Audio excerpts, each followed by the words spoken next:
에베소서 1장입니다. 에베소서 1장 4절부터 6절 그리고 11절부터 14절입니다. 에베소서 1장 4절부터 6절 그리고 11절부터 14절입니다. 교독하도록 하겠습니다. 곧 창세전에 그리스도 안에서 우리를 택하사 우리로 사랑 안에서 그 앞에 거룩하고 흠이 없게 하시려고 그 기쁘신 뜻대로 우리를 예정하사 예수 그리스도로 말미암아 자기의 아들들이 되게 하셨으니 이는 그가 사랑하시는 자 안에서 우리에게 거저 주시는 바 그의 은혜의 영광을 찬송하게 하려는 것이라. 11절부터 14절입니다. 모든 일을 그의 뜻의 결정대로 일하시는 이의 계획을 따라 우리가 예정을 입어 그 안에서 기업이 되었으니 이는 우리가 그리스도 안에서 전부터 바라던 그의 영광의 찬송이 되게 하려 하심이라. 그 안에서 너희도 진리의 말씀 곧 너희의 구원의 복음을 듣고 그 안에서 또한 믿어 약속의 성령으로 인치심을 받았으니 이는 우리 기업의 보증이 되사 그 얻으신 것을 속량하시고 그의 영광을 찬송하게 하려 하심이라. 아멘. 4절부터 6절의 말씀을 보면 하나님께서 우리를 자녀 삼으신 것, 창세전에 그리스도 안에서 우리를 택하사 사랑 안에서 거룩하고 흠이 없게 하시려고 기쁘신 뜻대로 우리를 예정하사 예수 그리스도로 말미암아 자기의 아들들이 되게 하셨으니 이는 마지막에 그의 은혜의 영광을 찬송하게 하려는 것이라. 그러니까 하나님께서 우리를 자녀 삼으신 것은 은혜의 영광을 찬송하게 하기 위함입니다. 아멘. 그리고 11절부터 12절에 보시면 우리가 기업이 되었다.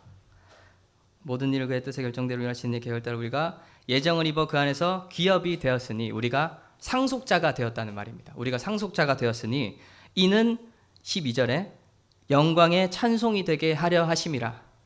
우리가 예수 그리스도 안에서 기업이 된 것은 영광의 찬송이 되게 하려 하심입니다. 우리 자체가 하나님의 영광의 찬송이 되는 것입니다.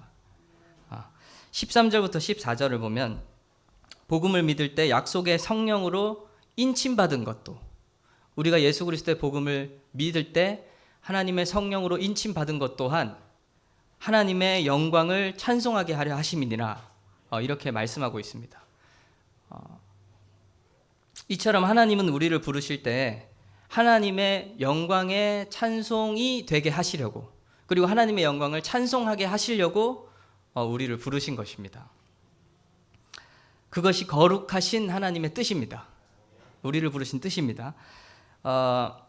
예수 그리스도를 믿고 하나님의 자녀가 되어서 이 땅에서 내가 하고 싶은 대로 즐겁고 행복하다고 생각하는 일들을 스스로 하며 사는 것이 결코 하나님의 뜻이 아닙니다. 이 땅에서 누릴 수 있는 영광보다 더 크고 위대하신 하나님의 뜻이 있습니다. 우리 가운데. 그것은 우리를 예수 그리스도로 말미암아 하나님의 자녀 삼아 주시고 거룩하고 흠이 없게 빚어 가시며 우리 자체로 하나님의 영광의 찬송이 되며 하나님의 풍성한 은혜의 영광을 찬양케 하시는 것입니다.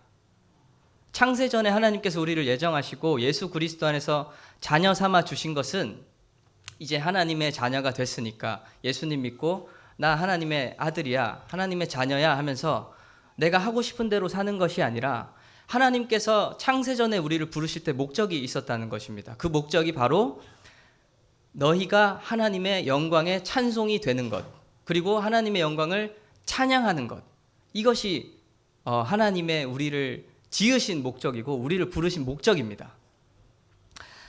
그저 이 땅에서 행복한 삶을 살게 하시려고, 그리고 아무런 문제 없이 평탄한 인생을 살게 하시려고 우리를 만드신 것이 아닙니다. 우리를 자녀 삼아 주신 것이 아닙니다. 하나님께서 인간을 창조하실 때 하나님의 형상대로 창조하셔서 하나님을 닮은 존재로, 하나님을 나타내는 존재로 창조하셨습니다.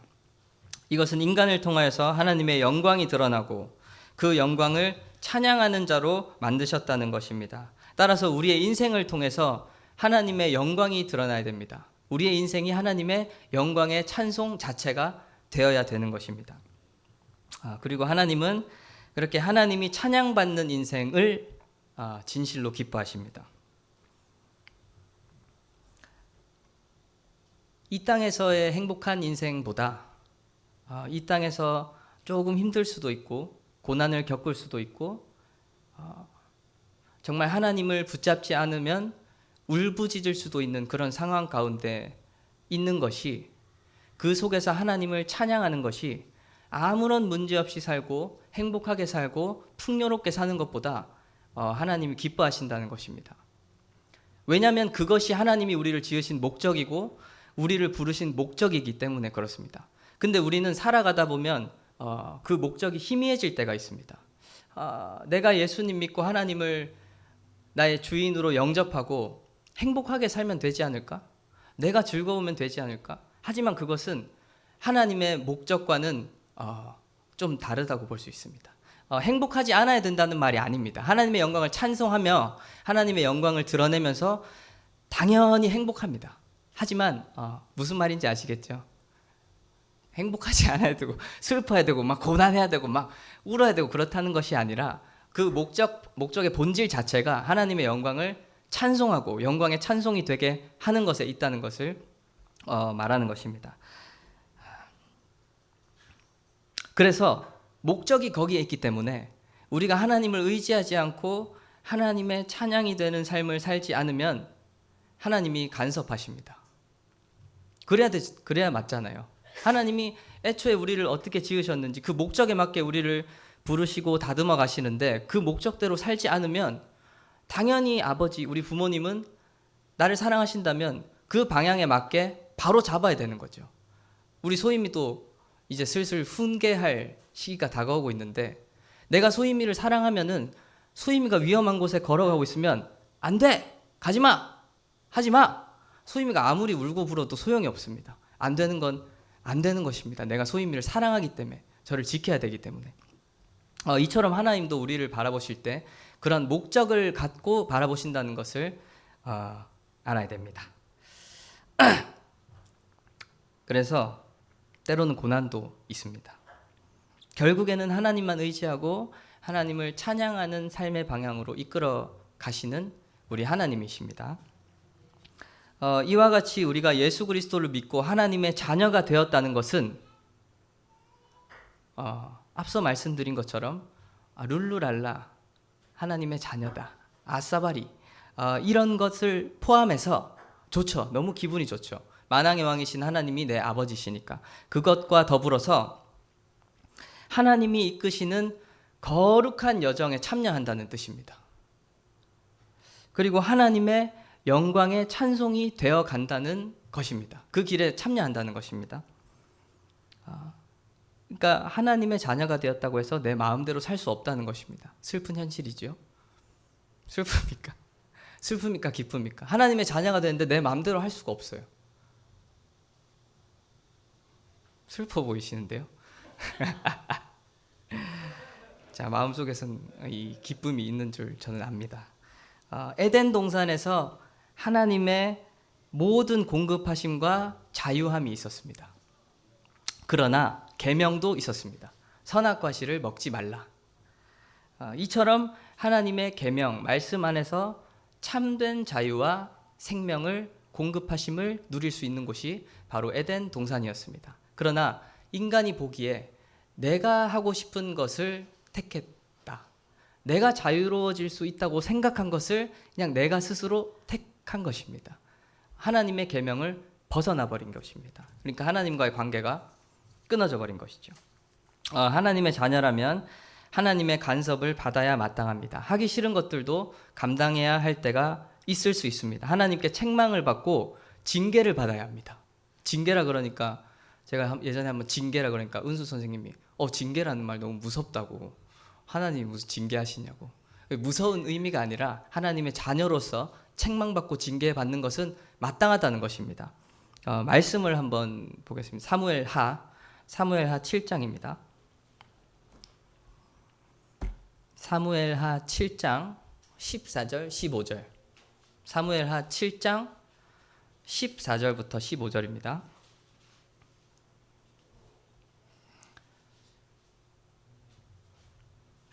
사무엘하 7장 14절 15절 함께 읽겠습니다. 시작. 나는 그에게 아버지가 되고 그는 내게 아들이 되리니 그가 만일 죄를 범하면 내가 사람의 매와 인생의 채찍으로 징계하려니와 내가 내 앞에서 물러나게 한 사울에게서 내 은총을 빼앗은 것처럼 그에게서 빼앗지는 아니하리라. 아멘. 14절의 말씀은 굉장히 무섭죠. 하나님이 다윗에게 약속하시는 장면이거든요. 나는 그에게 아버지가 되고 그는 내게 아들이 되리니. 부모 자녀 관계를 말씀하시는 겁니다. 자녀가 되고 그가 만일 죄를 범하면 내가 매와 채찍으로 징계하겠다. 이 말씀만 보면은 우리가 좀 무서울 수 있어요. 내가 죄를 지으면 하나님이 징계하시는구나. 죄를 지으면 저주를 받는구나.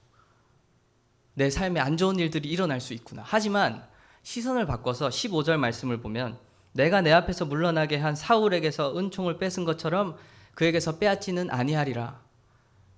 사울은 다윗과 다르게 은총을 빼앗겨 버렸습니다. 죄를 지어서 하나님의 영광에서 벗어나 버리니까 사울은 은총을 빼앗겨 버렸단 말이에요. 근데 다윗은 다윗에게 하신 약속은 내가 부모가 되고 네가 자녀가 될 건데 너 만약에 죄를 지으면 하나님의 영광에서 벗어나면 네가 잘못된 길로 가면 내가 징계하겠다. 이게 얼마나 감사한 말씀이냐면 버리시지 않겠다는 거거든요. 하나님과 자녀, 하나님과의 자녀된 관계 속에서는 피로 맺어진 관계이기 때문에 끊어낼 수 없다는 것입니다. 그러니까 죄를 지어서 하나님의 영광에서 멀어져 버려도 고쳐서 다시 쓰겠다는 것입니다. 영원히 버리지 않겠다는 하나님의 약속인 것입니다. 그래서 징계 받으시기 바랍니다. 채찍질 당하시기 바랍니다. 그게 하나님의 자녀된 증거예요. 내가 죄를 지어도 아무것도 없어. 그냥 무난하다. 내가 잘못했는데 하나님과 전혀 상관없이 사는데 아무도 터치도 안 해. 아무런 감동도 없어. 그것인 하나님의 자녀가 아니겠죠. 하나님이 우리를 사랑하시기 때문에 우리를 자녀 삼으시고 우리를 하나님의 영광의 찬송이 되게 이끌어 가셔야 되는 목적이 있기 때문에 그렇게 만들어 가신다는 것입니다. 말씀 하나 더 있습니다. 히브리서 12장입니다.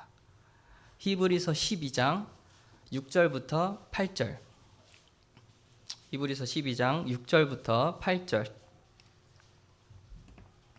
히브리서 12장 6절부터 8절 함께 읽겠습니다. 시작.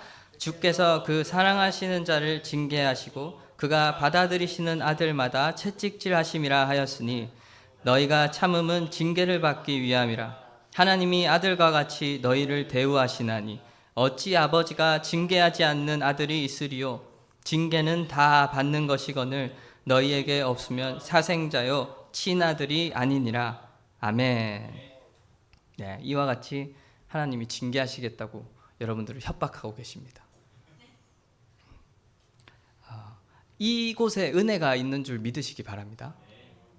하나님의 징계와 간섭과 내가 하고 싶은 거 못하게 하는 것이 없다면 우리는 절대로 하나님의 영광의 찬송이 될 수가 없습니다.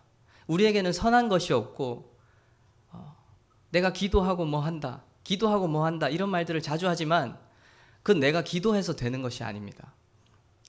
하나님께서 도와주시고 붙잡아 주실 때 오직 하나님의 은혜로 되는 것이지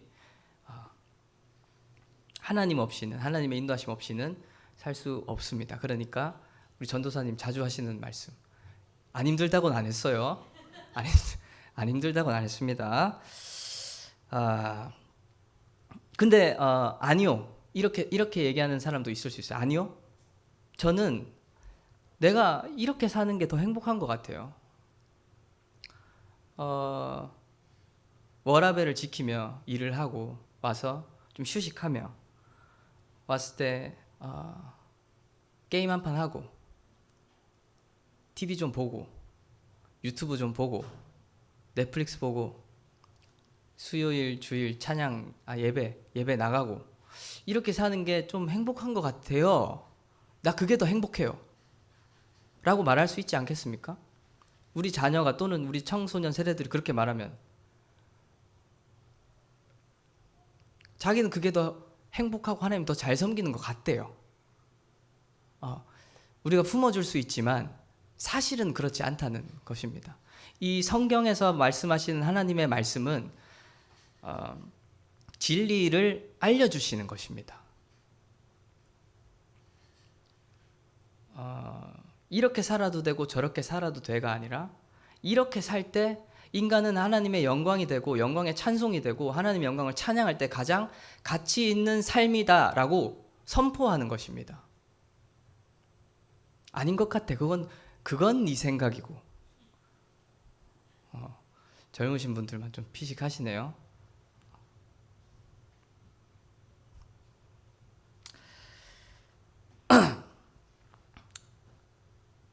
그건 착각입니다. 인간의 무지한 생각일 뿐입니다. 하나님의 영광을 떠나서 하나님을 찬양함이 없는 인생이 우리 눈으로는 행복해 보일 수 있지만 그것은 행복한 것이 아니다. 가치 있는 것이 아니다라고 하나님이 알려주시는 것입니다. 특히 오늘 본문 말씀 중에 본문 에베소서 한번 다시 보기를 원하는데 에베소서 1장에서 1장 6절 한번 에베소서 1장 6절입니다. 에베소서 1장 6절 시작. 이는 그가 사랑하시는 자 안에서 우리에게 거저 주시는 바 그의 은혜의 영광을 찬송하게 하려는 것이라. 특별히 은혜의 영광이다 이런 말씀이 나옵니다. 7절도 읽어보겠습니다. 시작. 우리는 그리스도 안에서 그의 은혜의 풍성함을 따라 그의 피로 말미암아 속량 곧 죄사함을 받았느니라. 여기도 은혜의 풍성함을 따라서 우리가 죄사함을 받았다 그렇게 합니다. 넘어가서 2장 7절 한번 읽어보겠습니다. 2장 7절 시작. 이는 그리스도 예수 안에서 우리에게 자비하심으로써 그 은혜의 지극히 풍성함을 오는 여러 세대에 나타내려 하심이라. 아멘. 그리스도 예수 안에서 우리에게 자비하심으로써 은혜의 지극히 풍성함을 오는 여러 세대에 나타내려 하심이라. 우리를 통하여서 우리에게 자비하심으로써 하나님의 은혜의 지극히 크신 것을 나타내려 하심이라. 그리고 앞에 1장에서는 은혜의 영광을 찬송하게 하심이라. 은혜의 풍성함을 따라서 특별히 이 은혜의 영광에 대해서 오늘 좀 집중하기를 원하는데 영광의 정점입니다. 하나님의 영광의 정점. 하나님은 우리를 통하여서 하나님의 은혜의 지극히 풍성함이 나타나기를 원하신다고 말씀하십니다. 거저 주시는 은혜의 영광을 찬송하기를 원하십니다.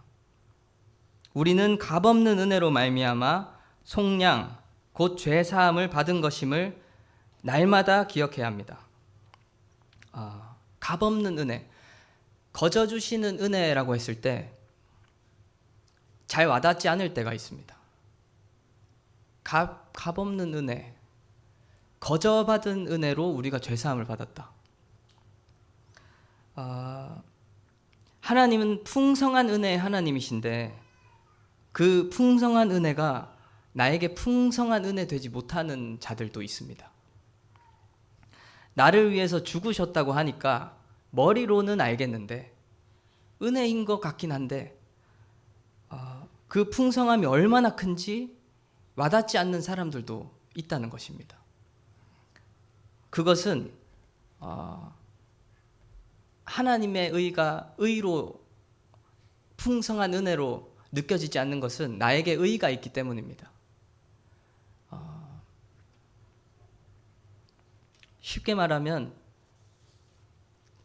내가 죄인인 것을 깊이 깨닫지 못했기 때문입니다. 죄인이 얼마나 죄인이냐면 내가 예전에 거짓말 한 번 했어. 내가 나쁜 짓 한 번 했어. 이 정도 수준을 말하는 것이 아니라 내 안에서 나오는 모든 것들은 선한 것이 하나도 없다. 내 마음으로 생각하는 것들은 다 더럽고 추악한 것뿐이다.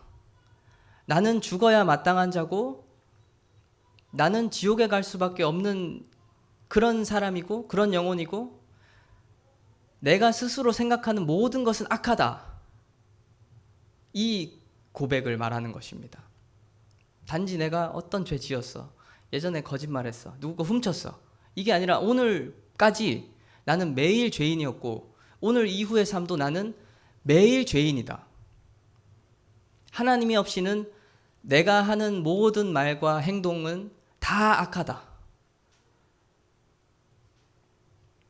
여전히 그러십니까? 우리는 여전히 그렇습니다.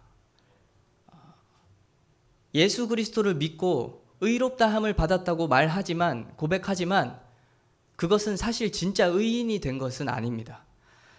우리는 여전히 죄인이고 매일 죄를 짓고 지금 이 순간에도 10초 동안 생각하세요 하면 악한 것을 생각할 수 있는 우리들입니다. 계속 죄인이고 죽을 때까지 끝까지 죄인이지만 하나님께서 의인이라고 여겨주시는 것입니다. 예수 그리스도를 믿음으로 통해서 그냥 의인이라고 쳐주시는 것입니다. 그것이 풍성한 은혜의 하나님입니다. 값없는 은혜입니다. 거저주시는 하나님의 은혜가 거기에 있는 것입니다. 그러니까 내가 지독한 진짜 끝없는 죄인임을 깨닫지 못하고 인정하지 못하면 하나님의 풍성한 은혜를 느낄 수가 없는 것입니다. 근데 그것은 뭐 세뇌해서 내가 너 죄인이야 세뇌해서 되는 것이 아니라 실제로 그렇다고 성경은 선언하고 있는 것입니다. 우리 모두 죄에 속했고 다 죄인이다.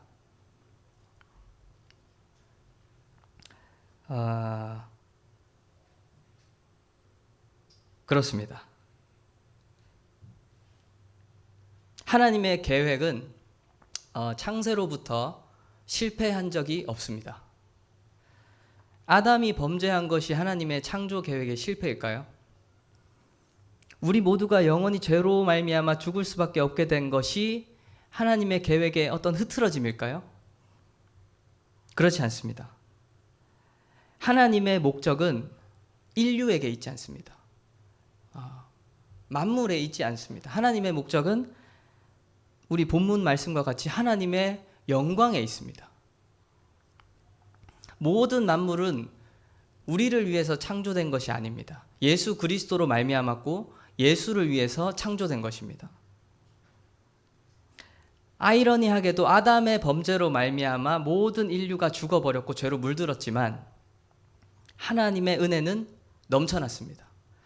저는 이 신비와 지혜를 잘 설명하고 싶은 사람 중에 한 사람인데 로마서 5장 20절 한번 같이 보겠습니다. 로마서 5장 20절.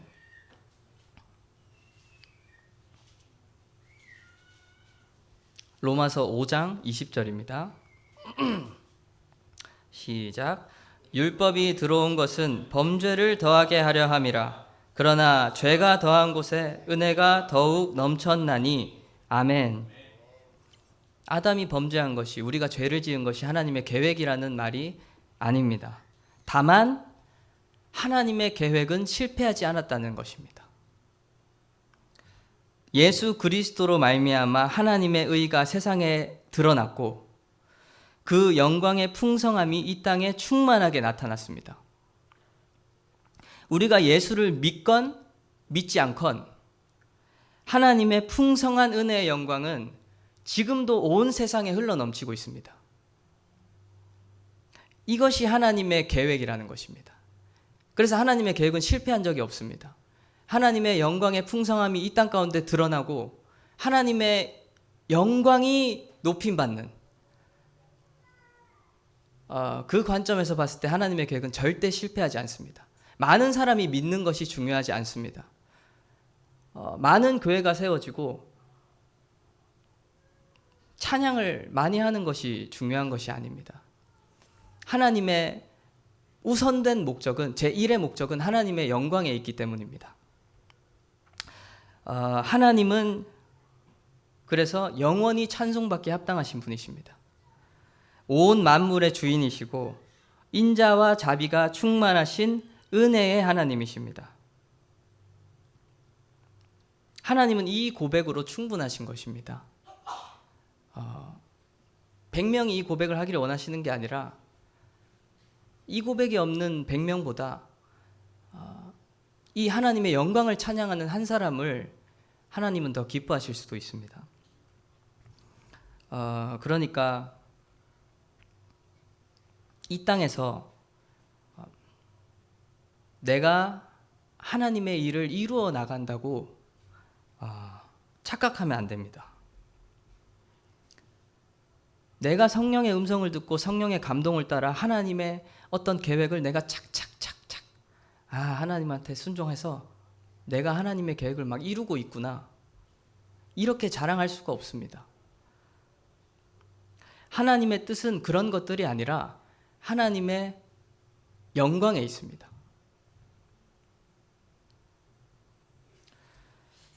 하나님의 뜻이 만약에 구원에 있었다면, 인류를 구원하는 것에 하나님의 뜻이 있었다면 모든 인류가 구원을 받았겠죠. 그러나 하나님의 뜻은 하나님의 영광에 우선되기 때문에 하나님의 계획과 뜻은 이루어졌고 이루어질 것이고 이루어지고 있습니다.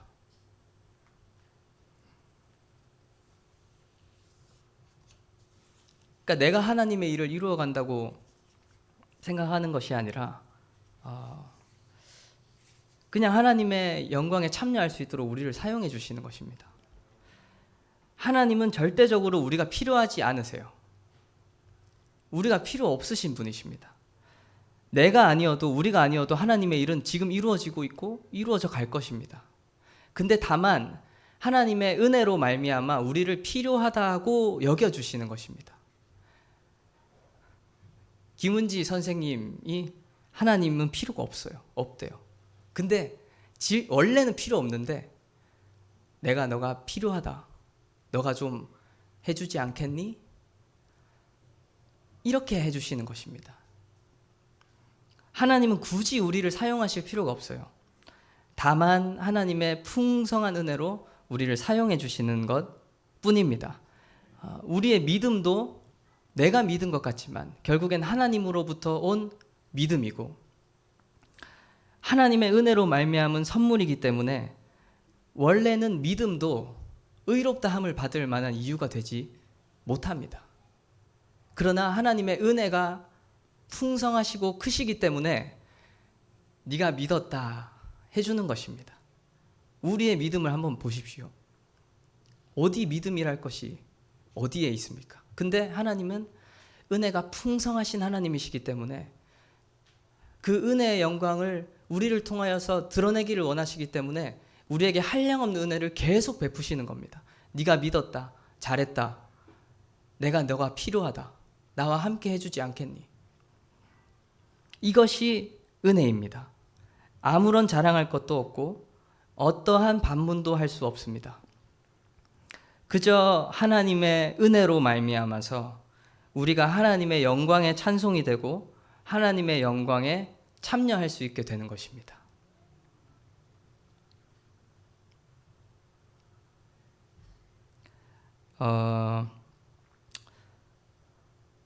이 말씀을 준비하다가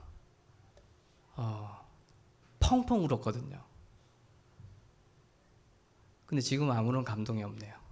제가 말씀을 전해야 되기 때문에 그런가 봐요.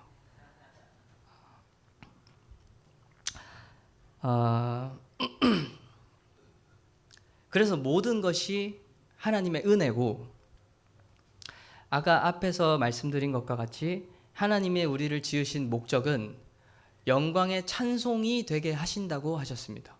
우리 자체가 상속자로서 영광의 찬송이 되고 은혜의 영광을 찬양하게, 지극히 풍성한 그 은혜를 우리를 통해 나타내기를 원하신다.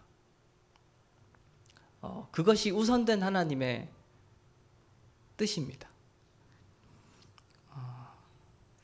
마지막으로 성경 속에서 제가 봤을 때 그 은혜의 풍성함을 깨달은 여인이 한 명 있었어요. 누가복음 7장입니다. 누가복음 7장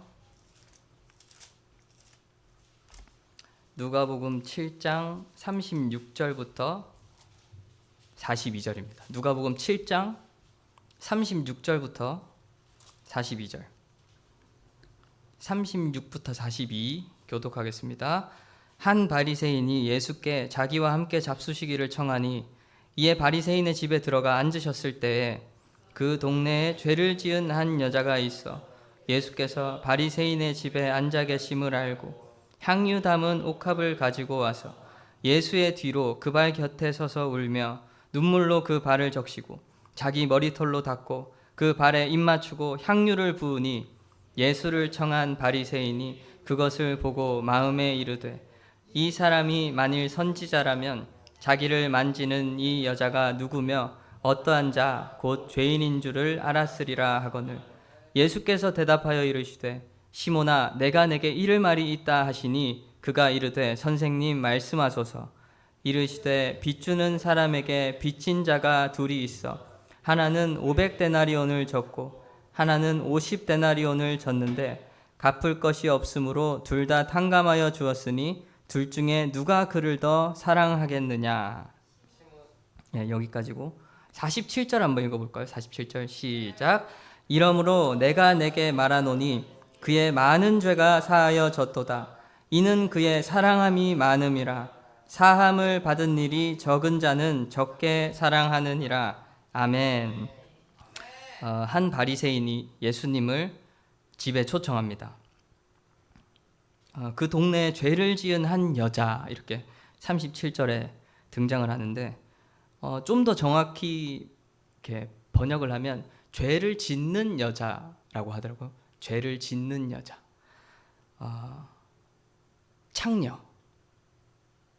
창녀로 봐도 무방할 것 같습니다. 매일 죄를 짓는 여자거든요. 항상 죄를 짓는 여자. 다 누가 그 마을의 모든 자들이 다 죄인임을 알고 있는 자. 그녀는 예수의 뒤에서 눈물로 발을 적시고 머리털로 발을 닦고 발에 입을 맞추고 향유를 붓습니다. 바리새인은 그 여인을 그저 죄인으로만 바라보고 있습니다. 그러나 그 마을 사람들은 죄인으로 보고 바리새인은 그 여인을 죄인이다. 예수가 선지자면 지금 저 발을 만지는 여자가 죄인인 거를 예수가 알았을 거다.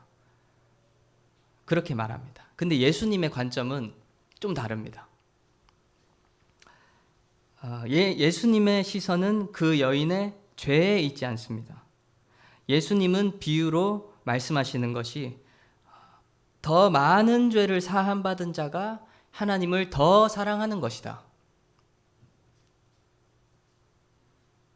더 많은 죄를 사함받은 자가 하나님을 더 많이 사랑하는 것이라고 말씀하십니다. 이게 이해가 되십니까? 하나님의 시선은 우리의 행위에 있지 않습니다.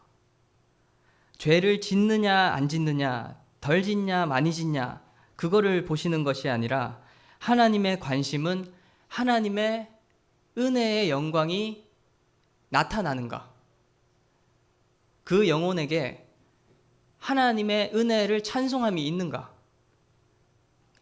저 영혼이 하나님의 영광의 찬송이 되어가고 있는가, 영광의 찬송이 그 영혼의 심령 가운데 있는가.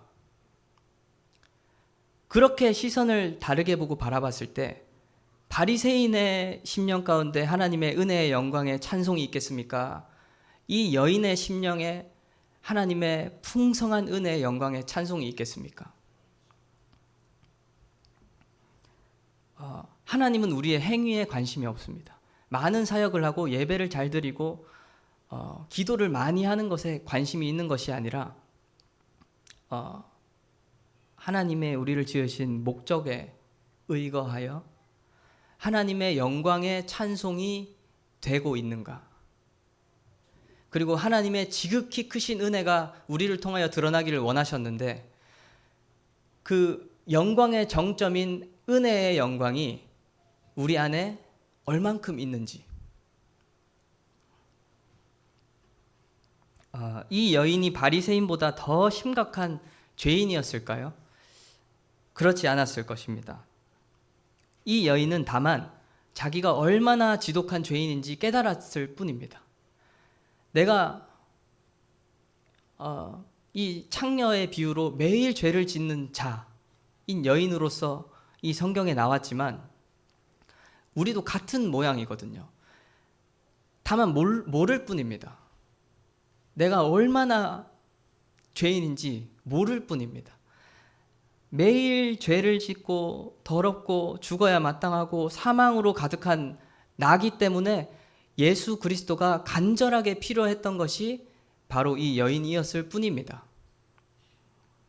예수님의 은혜 없이는 도저히 살 수가 없었던 것입니다. 하나님의 그 은혜가 이 여인에게만 유독 풍성하게 다가왔던 것입니다. 예수님이 아니면 도저히 해결이 안 되거든요. 이 여인은 심각한 죄인이었습니다. 실제적으로도 심각한 죄인이었지만 반대로 하나님의 영광의 그릇이었습니다. 하나님의 은혜의 영광을 찬송하는 그릇이었습니다. 이 여인은. 아까 로마서 말씀 읽은 것과 같이 죄가 더한 곳에 은혜가 더하였다. 하나님의 계획 속에 죄가 있다는 것이 아니라 죄가 더하여도 하나님의 은혜는 넘친다. 하나님의 뜻과 계획은 죄를 짓느냐 마느냐에 있는 것이 아니라 하나님의 영광에 있고 하나님의 은혜의 영광의 풍성함이 얼마나 나타나고 우리가 그 영광을 찬양하는 것에 있기 때문에 하나님의 뜻은 반드시 이루어진다는 것입니다.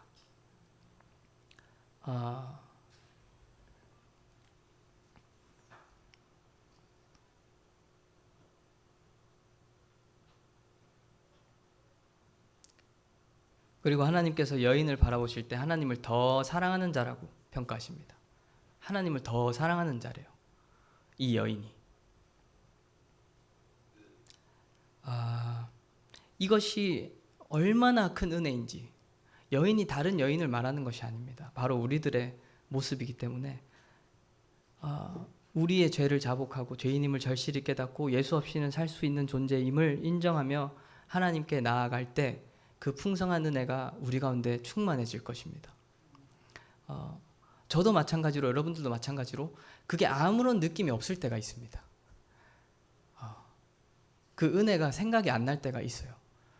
그때 좀 힘든 것 같습니다.